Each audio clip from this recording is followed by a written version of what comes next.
होती है वैसे। चीफ जस्टिस साहब प्लीज आप इस मुल्क को देखें कि क्या चल रहा है। कोर्ट से बेल मिलती है मेरे हस्बैंड को और बाहर गाड़ी लगा के उठाना शुरू हो जाते हैं उनको। ये इंसाफ है इस मुल्क में?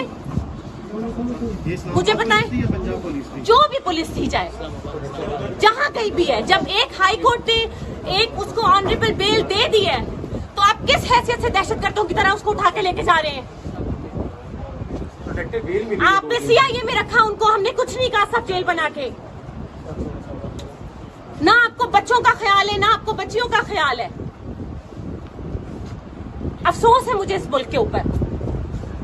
मैं नहायत अफसोस और दुख के साथ ये कहना चाहता हूं कि आज अलसुबह पुलिस के जत्थों ने और एलीट फोर्स ने मेरी वालदा मरहूमा के घर पर, जो कि जिन्हें इंतकाल हुए तकरीबन 30 साल हो चुके हैं, न सिर्फ हमला किया बल्कि और वो तारीखी चीजें सारी तोड़ फोड़ दी, जिससे ये जाहिर होता है कि इंतकाम की आग कितनी भड़क रही है इनके दिलों में।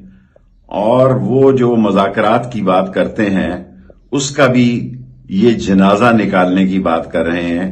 जब इस्लामाबाद में आप पारा ने, उनका इलाका नहीं था, मेरे घर पे हमला किया तो जो सामान वो उठा के ले गए थे, घड़ियां, कैश और जूते, उन्होंने कहा था, और टेलीफोन थी कि हम वापस कर देंगे, वो भी उन्होंने वापस नहीं की। मैं समझता हूं कि मेरी जिंदगी की सियासत में अयूब खान के वक्त, जब मैं अटक किला में था और जब मेरा कोर्ट मार्शल हुआ, मैं स्टूडेंट था, बच्चा था, हरीपुर जेल में, उस वक्त भी इस किस्म की फस्तायत, इस किस्म की दहशतगर्दी और इस किस्म की इंतकामी सियासत मौजूद नहीं थी। और हमेशा इंतकाम की सियासत खुद अपने आप को डुबोती है, डूबने जा रहे हैं।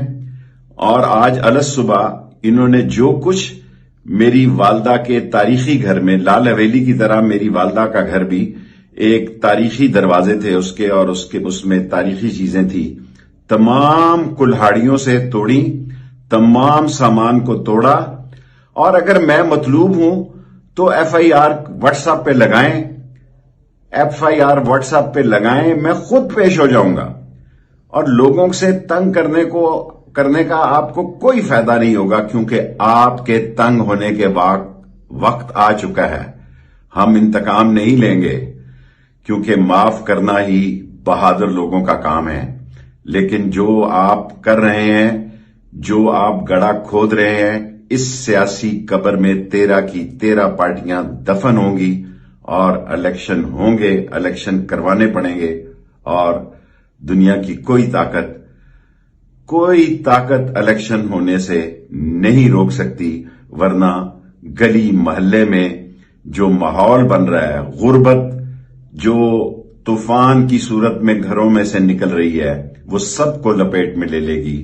और अभी भी अकल से काम लें, वरना आपकी सियासी मौत पहले ही वाक़या हो चुकी है। ये ना हो कि आपके सियासी मुर्दे भी खराब हों। हद होती है वैसे। चीफ जस्टिस साहब प्लीज आप इस मुल्क को देखें कि क्या चल रहा है। कोर्ट से बेल मिलती है मेरे हस्बैंड को और बाहर गाड़ी लगा के उठाना शुरू हो जाते हैं उनको। ये इंसाफ है इस मुल्क में? मुझे बताएं। जो भी पुलिस थी चाहे जहां कहीं भी है, जब एक हाई कोर्ट ने एक उसको ऑनरेबल बेल दे दी है तो आप किस हैसियत से दहशतगर्दों की तरह उसको उठा के लेके जा रहे हैं? आपने सीआईए में रखा उनको, हमने कुछ नहीं कहा, सब जेल बना के। ना आपको बच्चों का ख्याल है ना आपको बच्चियों का ख्याल है। अफसोस है मुझे इस मुल्क के ऊपर।